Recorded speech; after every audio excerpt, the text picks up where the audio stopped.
Hello, I'm Greg. Take a look at me. I'm clearly and manifestly not GQ, and I never was.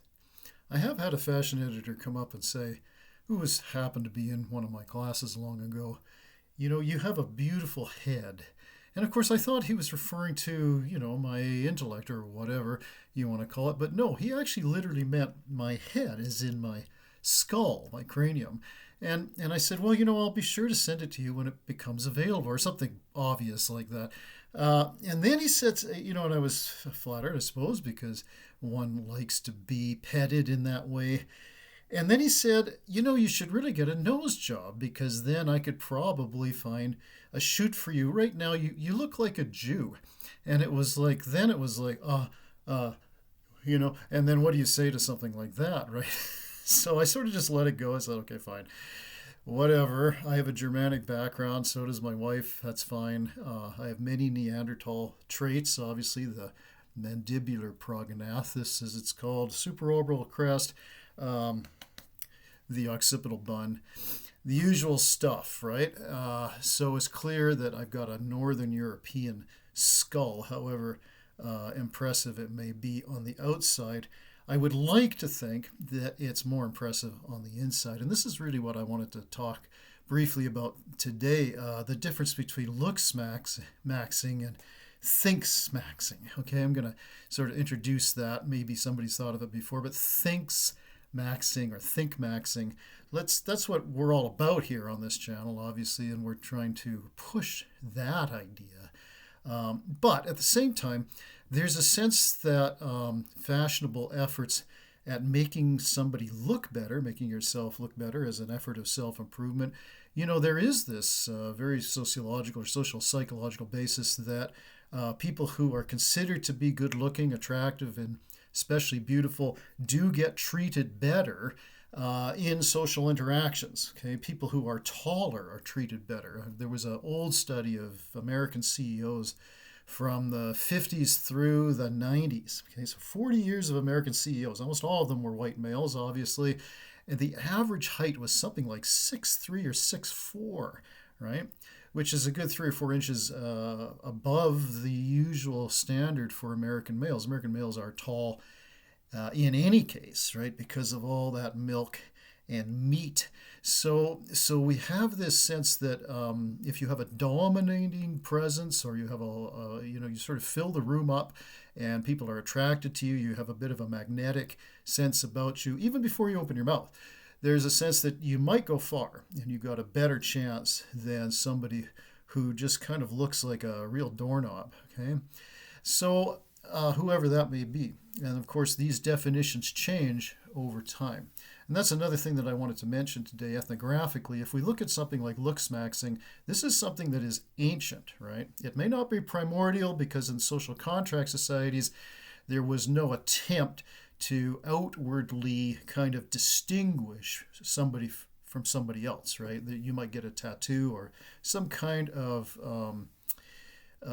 body alteration in the original rite of passage from childhood to adulthood. Remember, there's no such thing as adolescence in these societies. But then everybody got the same one, right? So if it was circumcision or gulp subincision, that's where, your penis is like slit from the tip all the way to the base. Oh my God. They practice that in Australia.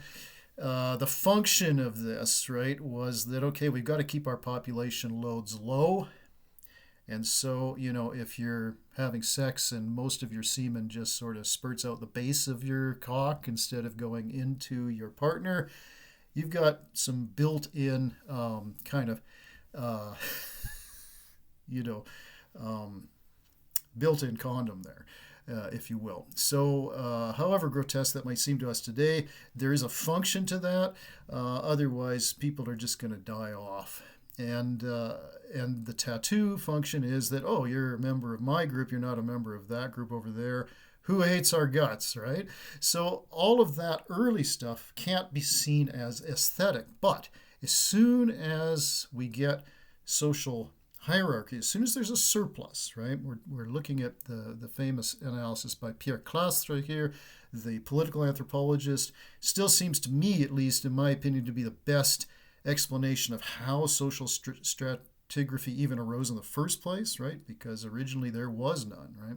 In mechanical solidarity, there are no different kinds of social statuses or social classes. Even the shaman can't be considered to be a different class because this is an outlier, a person in that sense, just not a person or not an individual, but somebody who has specific skills and perhaps is kind of admired in that way. But once again, he looks the same as everybody else. But as soon as we have social stratigraphy, we have attempts, exotic ones and extreme ones. You talk about bone smashing today. Well, on the Northwest Coast pre-contact, the young daughters of the elite lineages, the princesses, if you were, well, they would be head-bound, cranial-bound in sheets of copper. And I've actually seen these skulls because when I was your age, I worked in the human skeleton collection at the Royal BC Provincial Museum. I don't even know if it's even called that anymore, in the Archives Tower. And I've seen these artifacts, if you want to call them that. They've since been repatriated, which makes sense. But they've never been displayed, and I don't know if Indigenous people display them now. They're kind of like a very intimate and sacred relic, if you will. But if you didn't know the ethnography, you would swear that this is evidence. This is Eric von Daniken style evidence of aliens visiting the Earth, right? These are green, narrow, cylindrical skulls with little faces at the end of them, and the craniums are almost like tube-like, and it's like, how could that be human? That's not human, right? But of course it is. It's head binding, and copper plate, copper sheathed head binding. It's an extraordinary thing. But of course, at the same time, all of these princesses died as infants, right? For obvious reasons. Much later in China, we have foot binding. Again, the daughters of elite families are doing this. In Africa, we have the lip plates, the labial plates that are sometimes huge, right? Where you've got the mouth distended, the lower mouth distended for inches and inches, right? So these are very extreme looksmaxing attempts that we know ethnographically and cross-culturally. There's nothing new in that. What I'm saying today is consider maybe a different way to become attractive than just altering your outward features, especially hoping that your microfractures are going to heal. And it's like all of a sudden you've got, oh, I love your jaw, or I love your cheekbones, whatever, right? I'm going to speak obviously just as a boring old straight person here, but I'm going to assume that no matter what your sexuality, what your gender is, that the partners that you would be with are going to find the same things interesting, right, about a person, about personhood, as does the vanilla or dominant genders do, right? And for my own experience, women like men who are interesting people, right? They're interesting, they're warm, they're kind, and thoughtful, okay? And thoughtful means like, oh, hey, I just cleaned the toilet, right? So instead of maybe cleaning yourself up, learn how to clean the bathroom. And I can tell you from personal experience, again, okay, true confessions here, that if you want to get laid, clean the bathroom, clean the kitchen, make dinner, have it all ready. And yeah, many women will throw themselves at you. They're so grateful for these things that we should be doing anyway as men, right? Okay, so that kind of thing. And then become through thinkmaxing or thinksmaxing, whatever you want to call it. I'm not going to even claim to invent the term. I'm just going to throw it out there and see what happens. By studying up and in no mere technical way, right? There's a lot of people out there who, for whatever sense that they feel like, okay, I'm not going to be Arnold Schwarzenegger, I'm not going to be Clint Eastwood, I don't have the one-liners, the famous epigrams of Hollywood, of the action figures, and I'm not buff, and I don't have the guns and whatever, but I know all about machine language or whatever it might be. Okay, I know about crypto. I can't see most women getting that excited about that kind of technical knowledge. What I'm talking about is a different form of literacy, okay? Something that it gives you give other people the sense that you actually care about the human condition. You're more interested in people than you are in machines. You're more interested in how somebody else is feeling than how to fix something. Okay, so that's the kind of guy that women love.